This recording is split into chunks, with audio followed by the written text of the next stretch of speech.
Hello everyone. Welcome to another lecture on reasoning ability and problem solving. In today's lecture, we will start a new concept and a new topic called analogy. Now, the dictionary definition of analogy basically means the comparison between two things to find out similarities. So, whenever we compare two things and find similarities between them, we are basically using the concept of analogy. So let's say if I have to find comparison between dog and cat, the first point will be that both of them are animals, right? Second would be both of them are pet animals. Then both of them have four legs. Both of them have tail. Both of them have fur and so on. So we can basically draw so many similarities between dog and cat. So this is the concept of analogy. In your competitive exams, we use the concept of analogical reasoning. So basically, we use the concept of analogy to draw comparisons and find similarities. And based on those similarities or differences, we can make inference and solve our problems. So in your competitive exams, you will get 6 type of questions based on analogy. That is semantic analogy, number analogy, letter analogy, object or shape analogy, classification analogy, or function analogy. And in this lecture, we will understand all of them in detail. So semantic analogy basically means logic analogy. When we draw comparison between two or more things based on logic, that is called semantic analogy. Similarly, number analogy deals with numbers. Letter analogy can also be called alphabet analogy. Okay, so here we deals with alphabets. Object and shape analogy. We deals with various objects and various shapes. Then in classification analogy, we basically have certain words, certain things that we have to classify and we have to group them together. This can also be known as group analogy or category analogy because we are drawing comparison based on their groups or their categories and further classifying them. Then function analogy is based on the nature of the object, that what is exactly the function of the object, and based on that we draw similarities. Now before we start with analogy, you should know two words. First is antonym and synonym.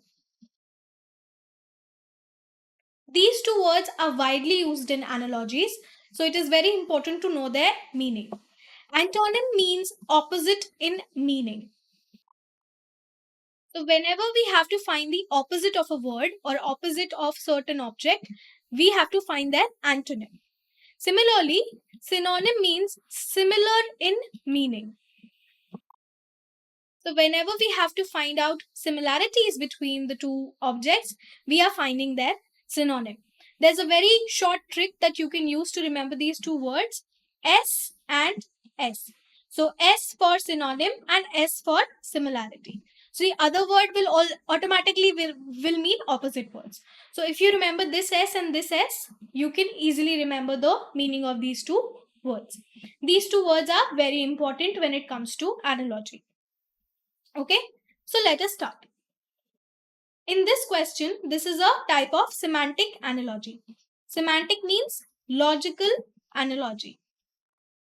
Now, dog is to bark, and we have to find the relation of cat with something.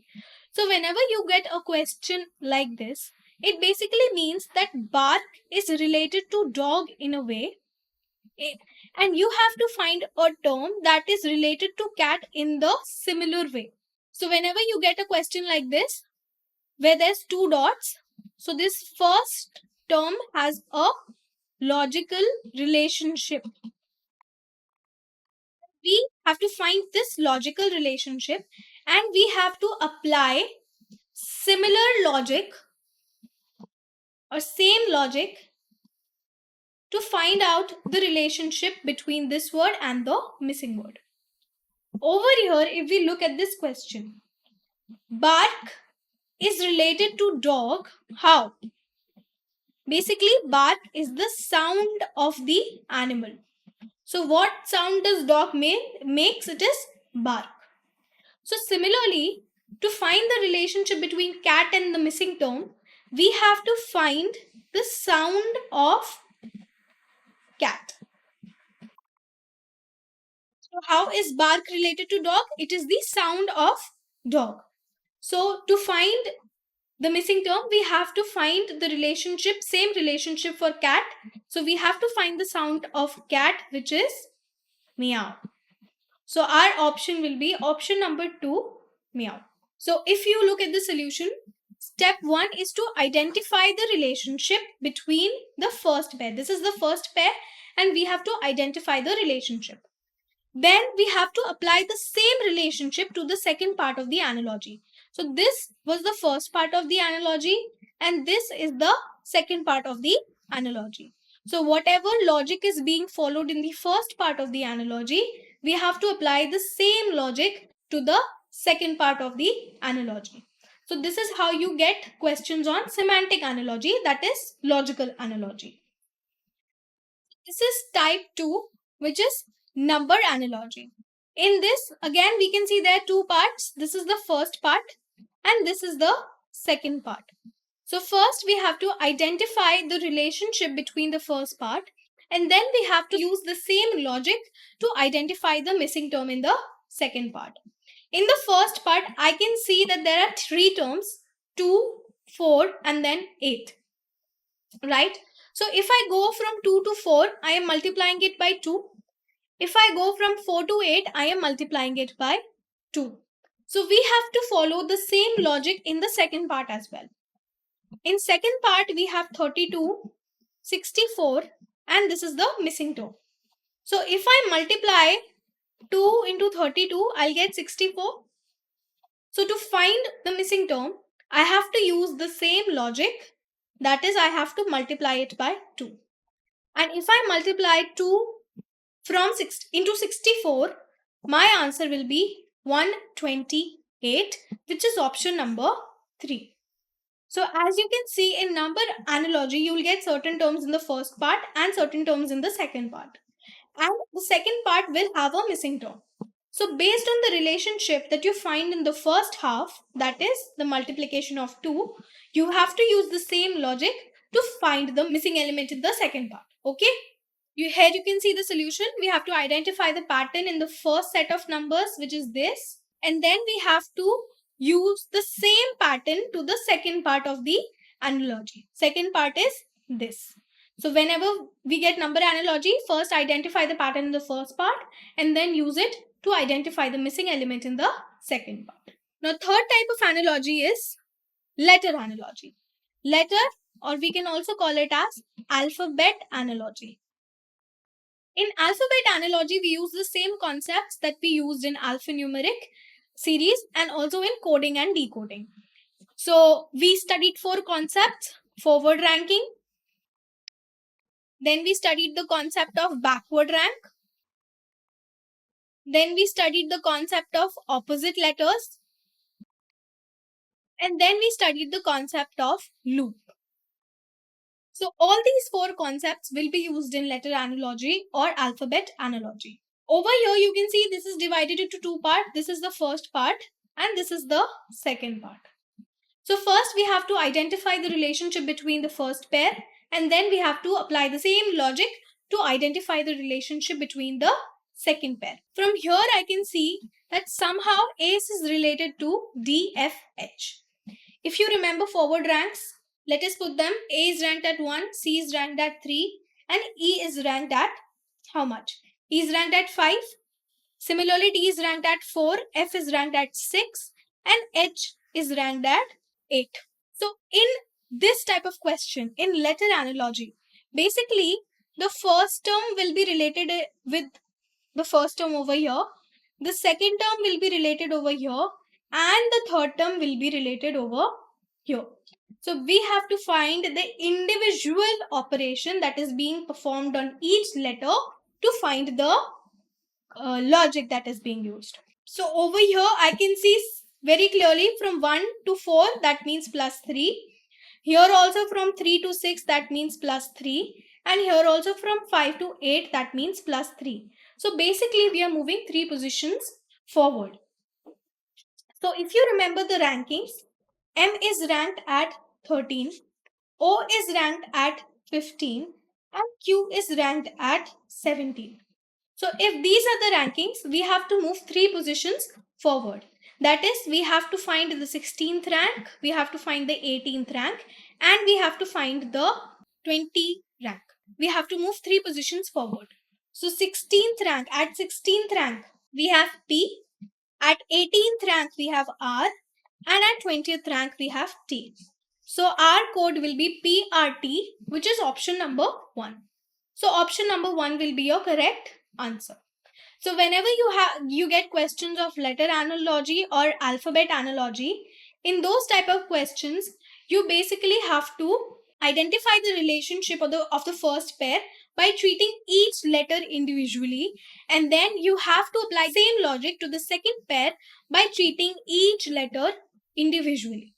This is how you solve questions on letter analogy or alphabet analogy. Then we have object and shape analogy. So object and shape analogy basically deals with 2D images or 3D images. So there are certain things that you should know in this type of question. First is the 2D image and the corresponding 3D image. That means for circle, which is a 2D image, the corresponding 3D image will be sphere. Similarly, for square, which is a 2D image, the corresponding 3D image will be cube. For rectangle, which is a 2D image, the corresponding 3D image will be cuboid, right? And for triangle, which is a 2D image, the corresponding 3D image can be called either a prism or it can also be called a pyramid. So this is first concept that you should remember. Then you should remember the number of sides in an object or a shape and what do we call that. For example, triangle has 3 sides. So a shape with 3 sides is called a triangle. Similarly, a shape with 4 sides is called a square. It can also be called a rectangle or it can also be called a quadrilateral. This is number of sides. A shape which has 5 sides is called a pentagon. A shape which has 6 sides is called a hexagon. A shape which has 7 sides is called a heptagon. Similarly, a shape with 8 sides is called a octagon. A shape with 9 sides is called a nonagon. And a shape with 10 sides is called a decagon. So at least this much information should be clear to you. So this 2D to 3D, this is asked very commonly. What is the corresponding 3D figure called? And similarly, this number of sides concept is also used very frequently. So this up till 10 you should know.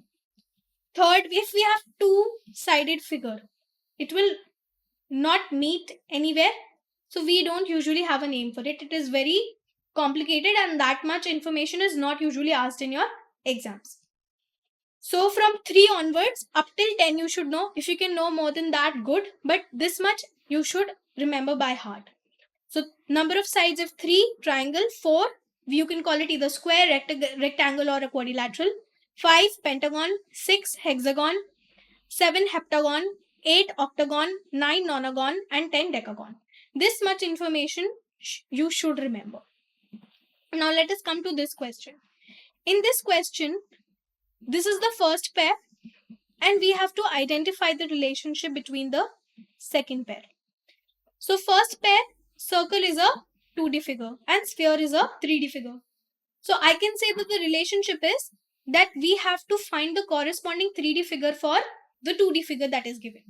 So over here, the 2D figure that is given is square. And for square, the corresponding 3D figure is called cube. So our answer will be option number 4, cube. We have to first identify the relationship between the objects in the first pair, which was circle and sphere.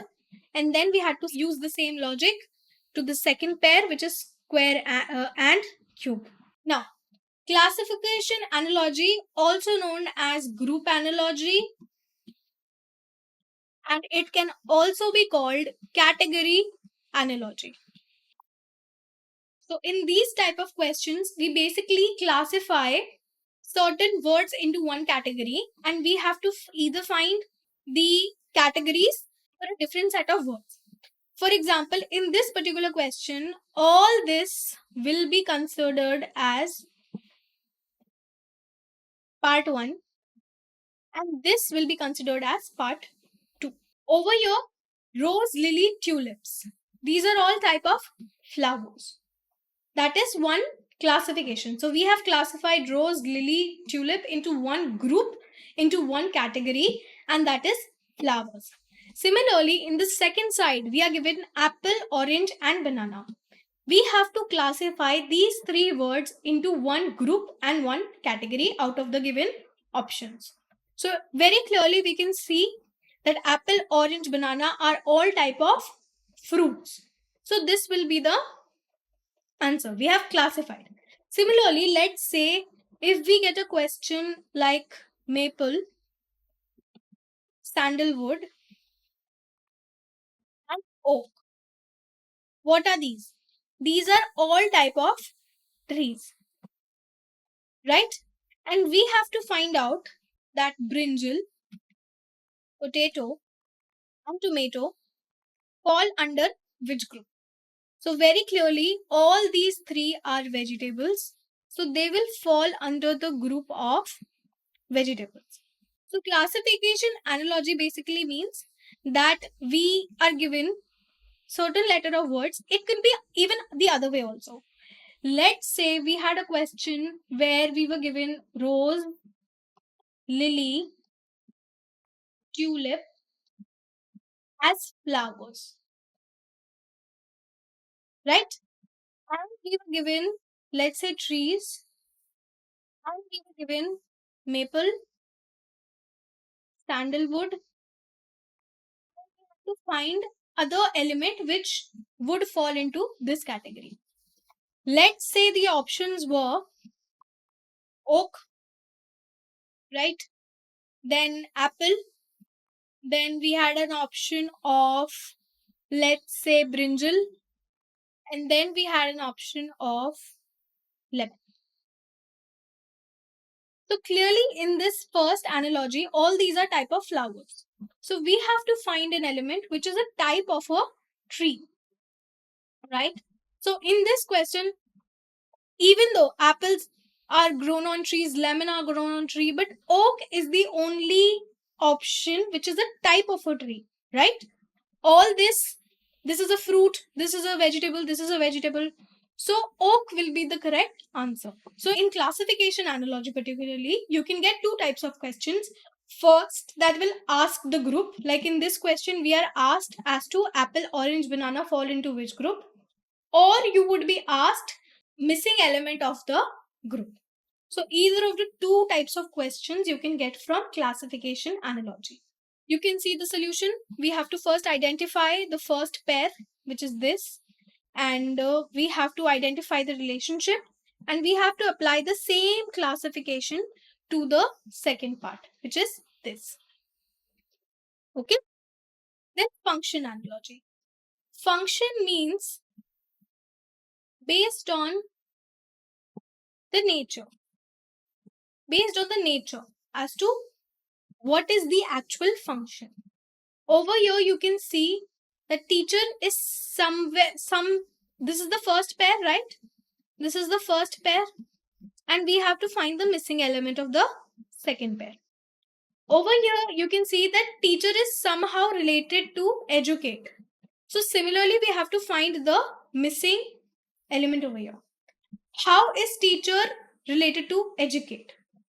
So the function of teacher is teacher teaches. This is the function of teacher. It teaches, and teachers can be written as educate. Teacher educate their students, right? So similarly, we have to find the function of chef. So chef cooks. So the function of chef is to cook. So even though cookbook and recipe are both related to chef, but we have to find an element which is related to chef exactly how educate is related to teacher. If we had something like teacher notebooks, we had to find the relationship between chef and the other word. In this particular case, we could identify the logic that teacher uses notebooks for their references, or they use books for their references.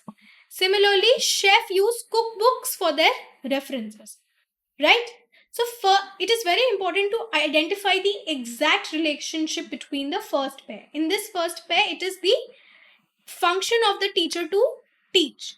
Therefore, we have to identify the exact same function of chef, which is to cook. Let's say if we had another word that is captain of a plane. So what will be the relationship if we have to find out the similarity? So over here, the function of a teacher is to educate. The function of a chef is to cook. Similarly, the function of a captain is to fly. So fly would be the correct answer. So whenever we deal with function analogy, again I'm repeating, it is very important to identify the exact relationship between the first pair, and then we have to find the exact relationship between the second pair. Let's say if we had something like this, teacher is somehow related to school, and we had to find the relationship between chef and the missing element. So over here I can say that I'm erasing, let me write. So let's say if we had teacher is somehow related to school, and we had to identify the relationship between chef. How is chef related to this missing element? So I can say that teacher teaches in a school.